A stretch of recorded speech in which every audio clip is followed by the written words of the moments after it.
വിഷുവിന് സാധനങ്ങൾ വാങ്ങിക്കാൻ പോയത് കണ്ടാലോ? ദേ നമ്മുടെ ചാലയിലെ ലവ്ലി ഫാൻസി പോയിട്ടാണ് ദേ ഇതുപോലത്തെ വിഷറി മേടിച്ചത്. ഒരുപാട് കളേഴ്സ് ഉണ്ടായിരുന്നു, പക്ഷേ കസവിൻ്റെ ആയിരുന്നു എനിക്കിഷ്ടപ്പെട്ടത്. അപ്പം ഞാൻ കസവിൻ്റെ 2 മേടിച്ചായിരുന്നു.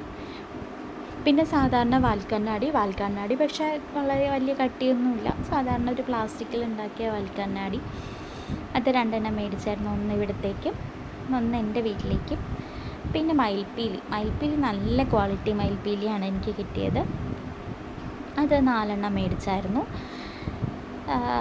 അപ്പോൾ എനിക്ക് മയിൽപ്പീലി ഒരുപാട് ഇഷ്ടമാണ്. ഒരുപാടെന്ന് വെച്ചാൽ എന്ത് ഭംഗിയാണ് ഇത് കാണാനായിട്ട്. പിന്നെ ഇത് കുങ്കുമച്ചപ്പ് ഓൾറെഡി ഉണ്ട്, പക്ഷേ ഇതിൻ്റെ ഭംഗി കണ്ടപ്പോൾ ഞാൻ 2 മേടിച്ചു, ഒരു ചെറുതും ഒരു വലുതും.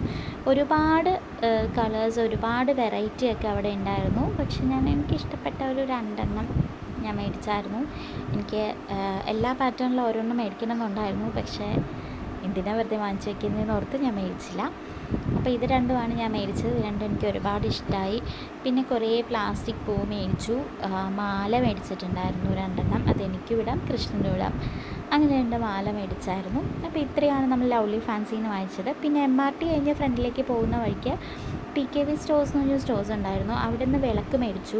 500 രൂപയായിരുന്നു വിളക്ക്, പക്ഷെ നല്ല വെയിറ്റുള്ള ഒരു വിളക്കായിരുന്നു. പിന്നെ തട്ടം സാമ്പ്രാണി വയ്ക്കാനുള്ളതൊരു കൊച്ചുരുളി ഒക്കെ മേടിച്ചു. പിന്നെ അതിൻ്റെ തൊട്ടടുത്ത കടയിൽ നിന്ന് തന്നെ കൃഷ്ണന് ഇടാനൊരു മാലയും ഒരു ഉറിയും മഞ്ഞമുണ്ടും കോടിമുണ്ടും പിന്നെ ആ മയിൽപ്പീലിയുടെ തലയിൽ വയ്ക്കുന്ന ആ സാധനവും ഇത് ഫുള്ള് മേടിച്ചായിരുന്നു.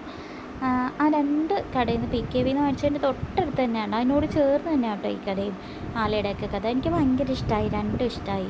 അപ്പോൾ ഇതൊക്കെ വെച്ച് ഞാൻ കണി ഒരുക്കുന്ന വീഡിയോ ഞാൻ ഇടും, ഇപ്പോൾ ഇട്ടിട്ടുണ്ട്. നിങ്ങളെല്ലാവരും കാണണം കേട്ടോ. നിങ്ങളുടെ വീട്ടിൽ ഇങ്ങനെയാണോ കണി ഒരുക്കുന്നത്, അതോ ഇതിൽ വേറെ എന്തെങ്കിലും ഉണ്ടോ എന്നൊക്കെ നിങ്ങൾ കമൻറ്റ് ചെയ്യണം.